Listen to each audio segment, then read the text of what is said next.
Competitive Pokemon has one of the coolest mechanics I've ever seen in gaming, and it's probably not what you're thinking about.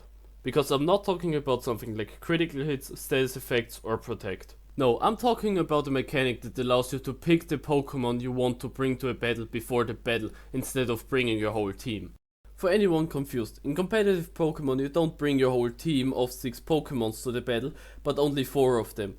Which one you bring you can always decide before the battle starts. And if you ask me, this mechanic definitely plays a large role in why competitive Pokemon is so fun, and it definitely should be used in other games too. But before we talk about that, let's talk about how this mechanic actually works and what it actually does, because if you aren't familiar with competitive Pokemon, it probably doesn't seem nearly as good as I'm making it out to be, as it might just look like a reduction of the team size, when in actuality it does so much more. But first, let's explain how it works. At the start of every competitive Pokemon match, you need to pick 4 Pokemon that you bring into battle, meaning that you also pick which 2 you are leaving behind. But what impact does this mechanic actually have on the game? Well, the answer to this question isn't really that simple, as it nearly impacts every aspect of the game, starting at team building.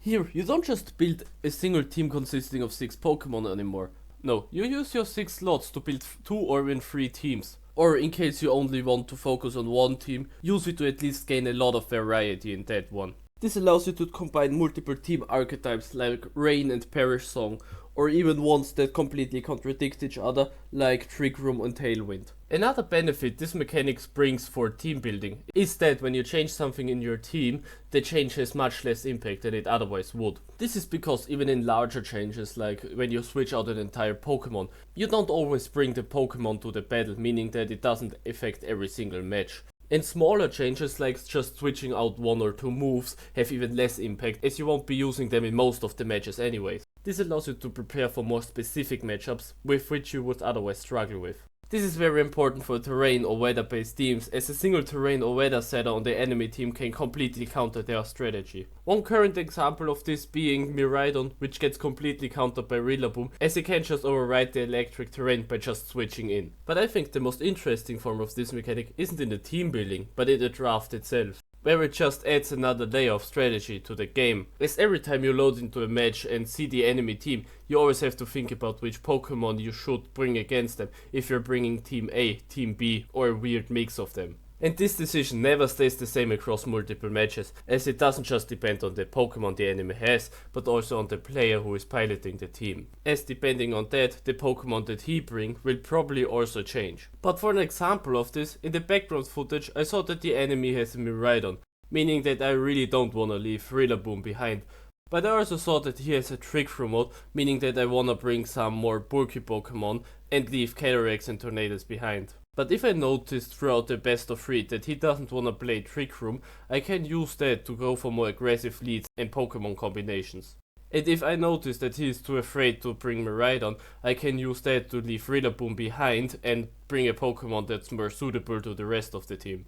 But with that being said, I also have to say that this mainly applies to best of 3s and best of 5s, meaning that this doesn't really apply to the in-game ladder, but mainly to actual competitive tournaments. But even on ladder, where you're only able to adapt to the enemy team, this still creates a lot of strategic depth. But now that we know the effects of this mechanic, let's go across the consequences that it brings with it. Starting with the one that I think is the most beneficial. That being that you can use teams that aren't really favored by the meta.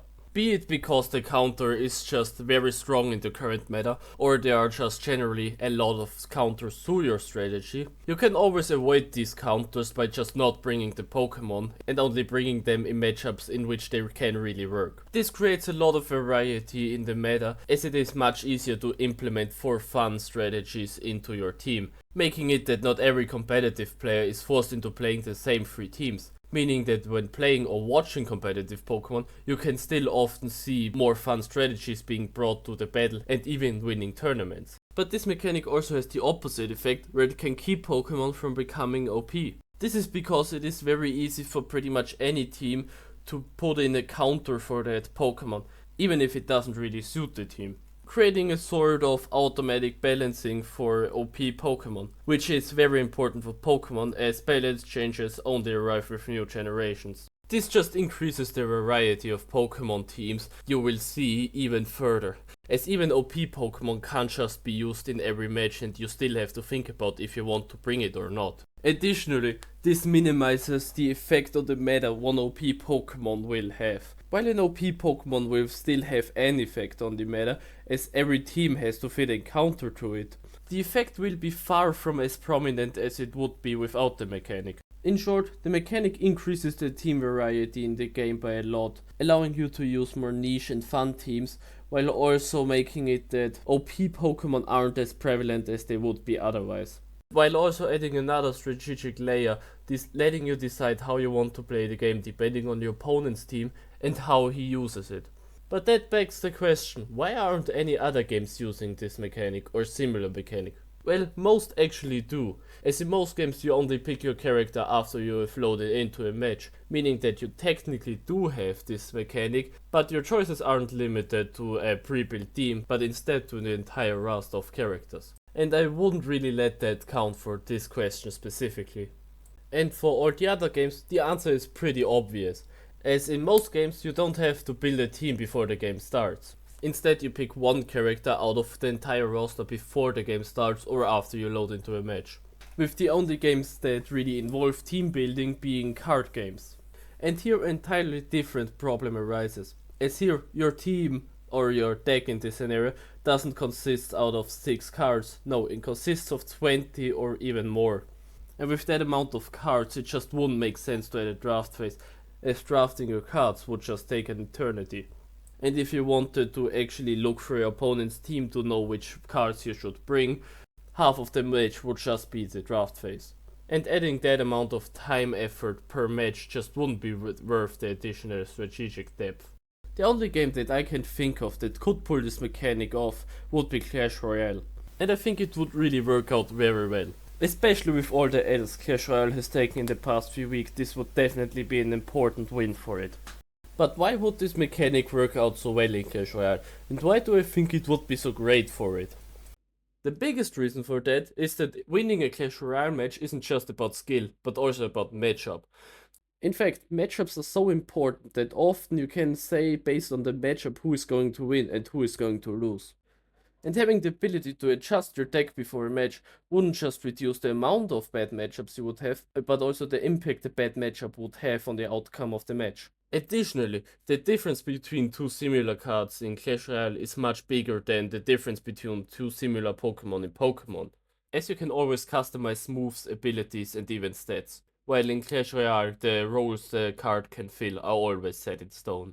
In addition, cards can't be designed too similarly, as they would just replace each other when one gets stronger as the other, meaning that they always have to be different enough that they can't just work as a simple replacement for a different card. Due to this, the effectiveness of this mechanic on counter matchups would be even better, as you can't make any micro adjustments like in Pokemon, and the only option you have is making a bigger adjustment which could ruin your entire deck. With this, we've reached the end of this video. I hope you enjoyed it. I hope you see why I like this mechanic so much, and hope as much as I do that it might be used in other games too. Bye.